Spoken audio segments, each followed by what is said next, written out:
Maureen O'Hara truly hated him more than anyone else in the whole world. Maureen O'Hara, born Maureen Fitzsimons on August 17, 1920, grew up in Ranelagh. That's a peaceful, pretty suburb right outside the busy city of Dublin, Ireland. Even as a little girl, she showed a super clear, strong passion for acting, dancing, singing, everything about the arts. She was raised in a warm, tight-knit Irish family. Everyone in the house loved creativity. Her parents and brothers and sisters always encouraged her to sing, perform, draw, and dream big about stories and theater. That loving home helped guide her straight toward her future. Her path took her to the famous Abbey Theatre. It's Ireland's official national theatre, like the most important stage in the country. There she got very serious, hard training. She practiced acting every day, learned how to use her voice in different ways, worked on speaking super clearly, that's called elocution, and studied all the important drama skills. Those tough lessons built a really strong base that helped her shine later. Maureen had the most beautiful bright red hair that caught everyone's eye. Her skin was smooth and pale like porcelain. Her green eyes were full of life and could show so many feelings. In the old black and white movies, you couldn't see all that amazing color. But when Technicolor films came, those bright, colorful movies, her beauty became legendary and everyone said wow. Her really big break came in the late 1930s. A very famous and respected actor named Charles Laughton saw her perform. He was amazed. He thought she had huge talent and a powerful way of standing on screen that made people watch. So he quickly signed her to a contract with his own production company. Then he gave her an important role in the movie Jamaica Inn. That film came out in 1939 and Alfred Hitchcock, the master of exciting, scary movies, was the director. Because of Jamaica Inn, people all over the world started talking about this new red-haired actress. Doors opened fast. That same year, she got her very first Hollywood movie part in a huge film called The Hunchback of Notre Dame, also 1939. She played Esmeralda, the beautiful, kind, but very sad dancing girl. She acted opposite Charles Laughton, who played the poor, kind-hearted, but ugly Quasimodo. From that exciting moment, her jump from British movies to the big, shiny world of Hollywood happened so smoothly, like it was meant to be. Very quickly, she became one of the most interesting, magnetic, can't-look-away stars of her whole generation. People didn't just love Maureen O'Hara because she was breathtakingly beautiful, although she really was. They loved her because she brought something special and rare to every role. Real strength inside, a lot of dignity and class, and very sharp, quick intelligence that showed in her eyes and words. In those days, most actresses were stuck playing sweet, quiet girls who just looked pretty or waited for men to save them. Maureen said no thanks to that boring stuff. She always chose parts with women who had real depth, guts, and backbone. Her characters were lively, full of spirit, super tough when they needed to be, and brave enough to stand up and fight for what mattered to them. She gave amazing performances in big films like How Green Was My Valley in 1941. That beautiful, touching movie about a Welsh family actually won the huge Academy Award for Best Picture that year, the top prize. She was also wonderful in The Black Swan in 1942, a colorful pirate adventure, and Sinbad the Sailor in 1947, another fun, exciting story. Those movies showed everyone how much range she had. She could do drama, adventure, romance, anything. That proved she was a true leading lady during Hollywood's golden age, the best time for classic movies. Some of the partnerships she loved most were with two legends, director John Ford and actor John Wayne. She and John Wayne were not just co-stars, they became real, deep friends in real life too. On screen, their chemistry was electric, you could feel the spark. Together, they made several timeless favorites: Rio Grande in 1950, a strong cowboy story; The Quiet Man in 1952, their most famous one; and McLintock in 1963, a funny western with lots of laughs and heart. Of all those, The Quiet Man is often called their very best work together. Maureen played Mary Kate Danaher, a proud, fiery, red-haired Irish woman who wouldn't let anyone push her around. Audiences fell in love with how much emotion she put into every scene, how fiercely independent she was, and how sweet and stormy her romance with Wayne became. That love story is still one of the most loved and talked about romances in all of movie history. Every time she acted, Maureen filled the screen with passion, standing tall against anyone who tried to control her and showing soft, real feelings underneath. That powerful mix made her movies feel special and legendary. Even today, people sit down to watch them and still get pulled right in. Off the screen, Maureen O'Hara was just as famous for being super honest and never bending. The big Hollywood studios had strict rules. They wanted everyone to act a certain way, dress a certain way, and say yes to everything. Maureen refused. She stood her ground like a rock. She demanded fair pay, good working conditions, and respect. She only said yes to roles that matched what she believed in deep down. If a script felt shallow, silly, or mean to women, she turned it down flat. That made people see her as someone with incredible strength of character and strong personal beliefs. She also said no when bosses wanted her to change her looks, dye her famous red hair, or hide her Irish roots. She once proudly said she was the only leading lady in all of Hollywood who got to keep her real Irish accent. She never had to lose it or pretend to sound American. As the years passed, Maureen didn't rush into every movie. She chose carefully. She did some films and TV shows when she really wanted to. At the same time, she took care of her family and chased other big dreams.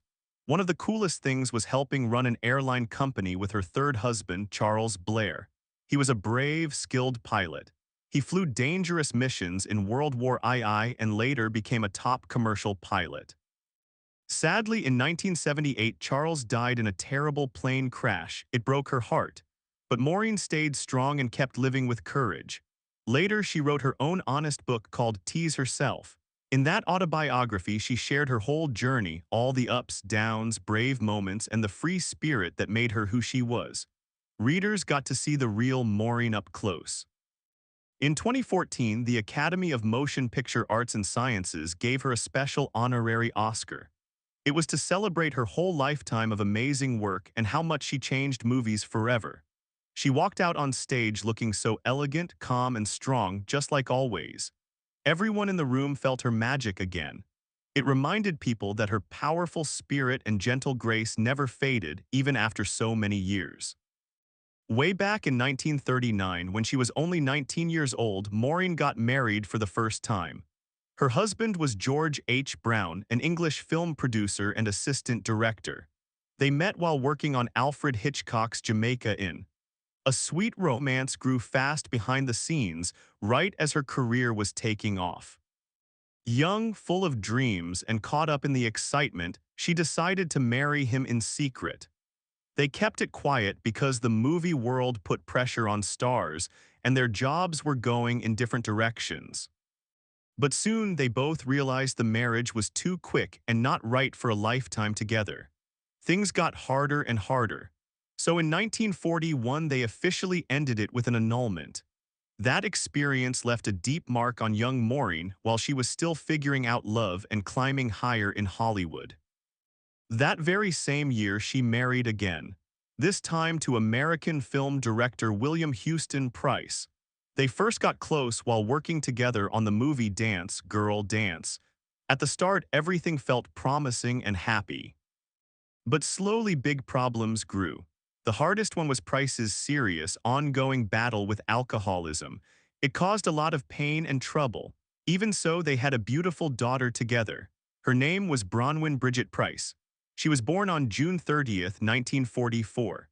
Having her daughter became one of the most precious, joyful chapters in Maureen's whole complicated, strong life story. Motherhood turned into one of the greatest joys Maureen O'Hara ever knew. She threw her whole heart into being a mom. She worked so hard to give Bronwyn a warm, loving, stable home full of safety and happiness. But behind that joy, the marriage kept cracking. William Houston Price's drinking brought more and more emotional storms and unsteady days into their house. After almost 10 full years of trying to make it work, Maureen, who was always brave and loved her freedom, made the hard choice to end the marriage in 1951. The divorce hurt deeply, but it also became a huge turning point. It made her even more determined to handle the crazy busy Hollywood life while raising her little girl all by herself with love and strength. In the years after that, Maureen started a passionate, long-lasting romance with Enrique Pera. He was a very wealthy Mexican banker and an important man in politics. Their relationship lasted from 1953 all the way to 1967. That time became one of the biggest, most meaningful parts of her personal life. It was full of excitement, deep feelings, and new adventures. Enrique was charming, powerful, and smart. He introduced Maureen to a whole fresh world, fancy dinners, international friends, smart conversations about the world, and a more elegant, grown-up way of living. They never got married, but they stayed together almost 15 years. During a time when other parts of her life felt shaky, their bond gave her real comfort and steadiness. In the end, differences in their cultures and the hard pressure of being in the public eye probably pulled them apart. But even after they separated, the connection stayed in her heart. For many years afterward, Maureen spoke about Enrique with real warmth, kindness, and happy memories. It took until 1968, when she was 48 years old, for Maureen to find what many people believe was her one true, lasting love. That year she married Charles F. Blair Jr. Charles was an incredible pilot with an amazing career. He had served as a brigadier general in the United States Air Force. He helped open up new commercial flights across the Atlantic Ocean. He became chief pilot for the famous Pan American World Airways. Plus, he started his own company called Antilles Airboats, flying seaplanes all around the beautiful Caribbean islands. Maureen fell for his quick mind, his fearless bravery, and his huge love for adventure and life. Their marriage was built on being true best friends, trusting each other completely, and lots of mutual respect. Charles was the one who softly encouraged her to step away from bright movie lights and enjoy a quieter, more real life. A few years after they married, Maureen decided to retire from acting.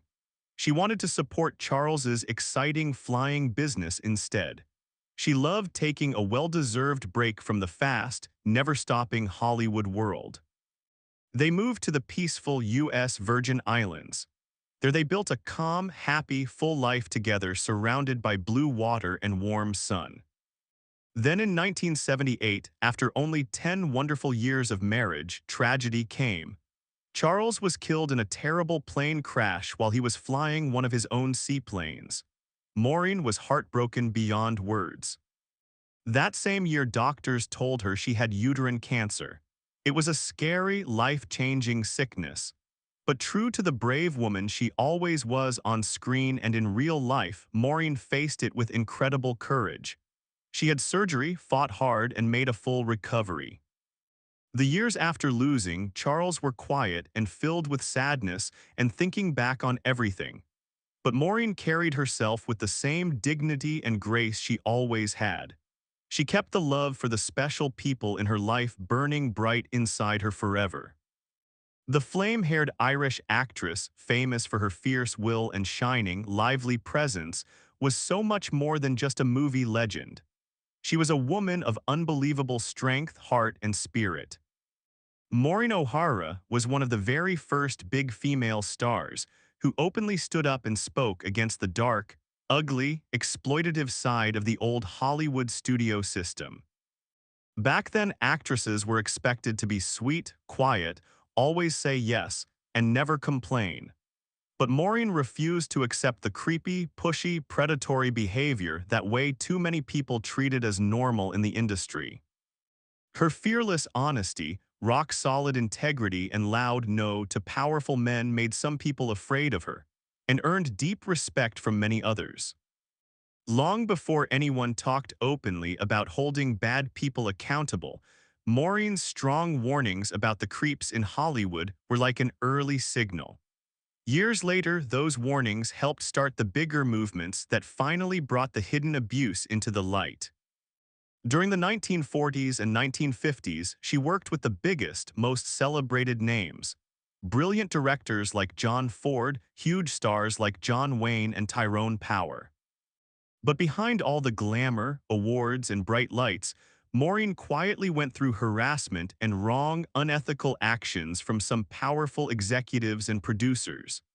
Instead of staying silent, she chose to resist every time.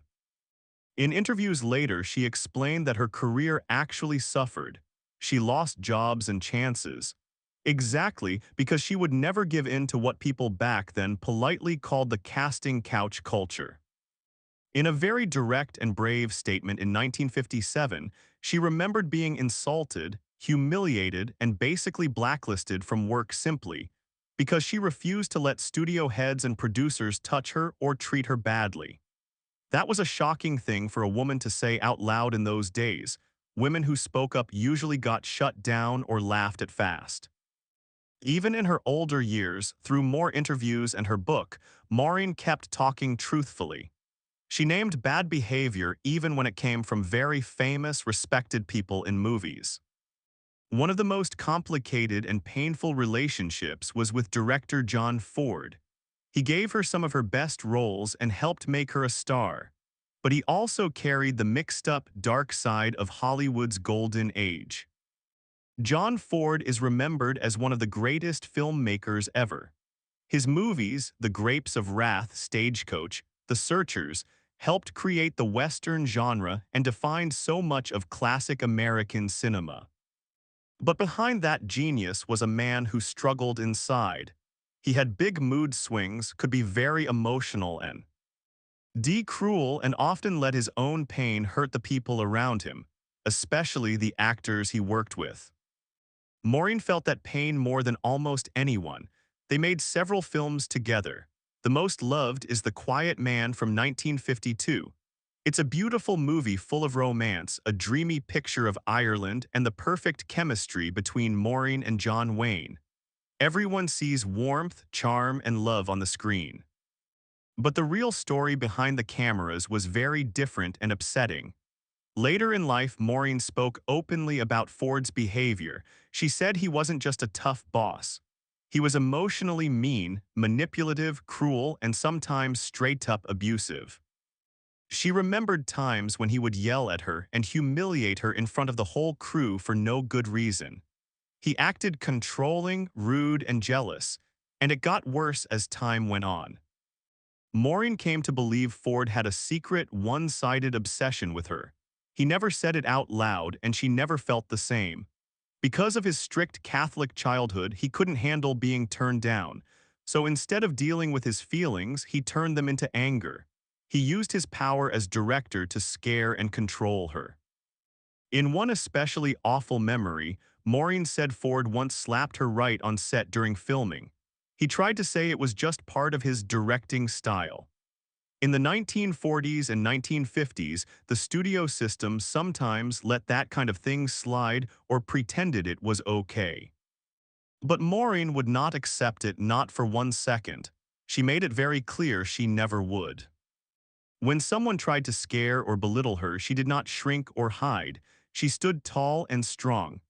Later, she said her own fearlessness was exactly what made Ford so focused on her. It made her a target for his bad temper, but also, in a strange way, someone he couldn't help respecting, even if he fought against it. The fact that Maureen told the truth about Ford's abusive actions, when Hollywood was controlled by powerful men and strict rules, shows how much courage and clear sense of right and wrong she had. Important to know, she never tried to destroy Ford's reputation or pretend his movies weren't brilliant. She just gave an honest, full picture of a complicated man. A director who could make breathtaking art 1 minute and hurt people with his own pain and anger the next. Maureen also shared how saying no to wrong advances cost her big roles and slowed her career. She remembered powerful people warning her straight out, "If you don't play along, you'll be shut out of this business." She never backed down. She trusted her real talent. She followed the strong moral compass she always carried. Some writers in newspapers were surprised by how blunt she was, but many, many more admired her for refusing to trade her self-respect for anything.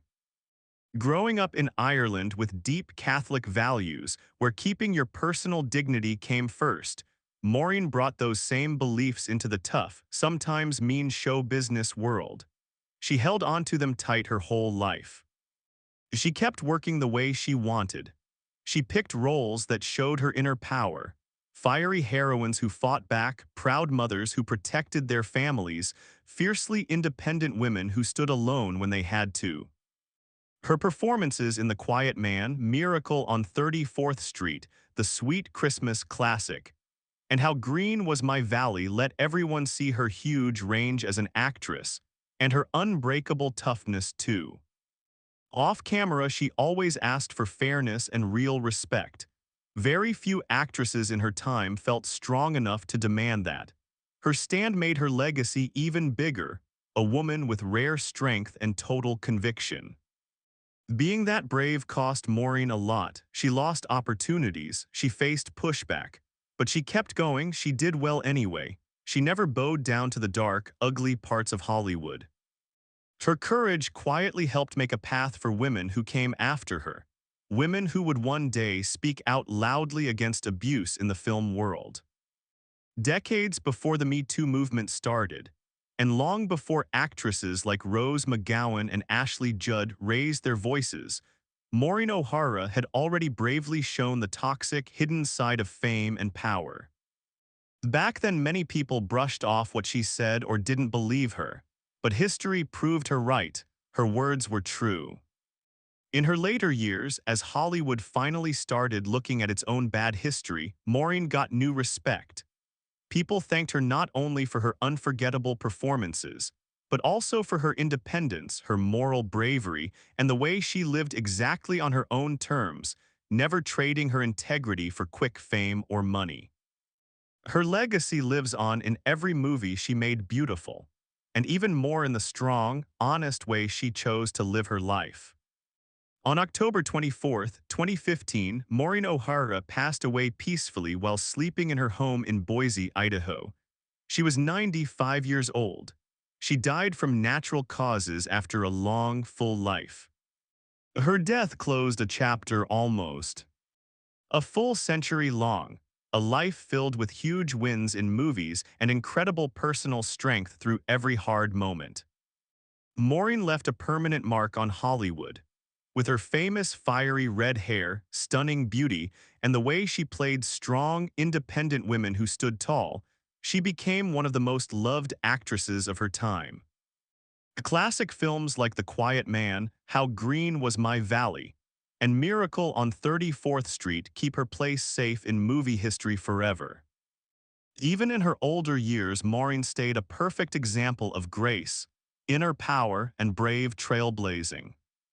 For her last many decades, she chose to stay away from cameras and bright lights.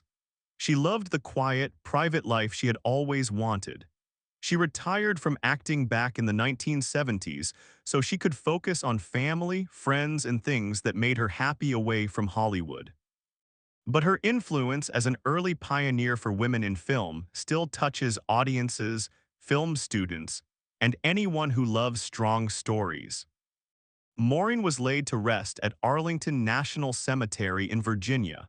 She is buried right beside her beloved husband Charles Blair. They married in 1968. He was the center of her later, happier years, bringing her joy, true companionship, and so many adventures. His sudden death in the 1978 plane crash left a deep, empty space that never fully closed. Choosing to rest next to him was Maureen's personal way of honoring their love and saying it lasted forever. Being buried at Arlington beside him also connected her to his proud service to the country as a pilot and general. It gave her own story a beautiful final touch, one that showed the huge depth, courage, dignity, and heart she carried her whole remarkable life.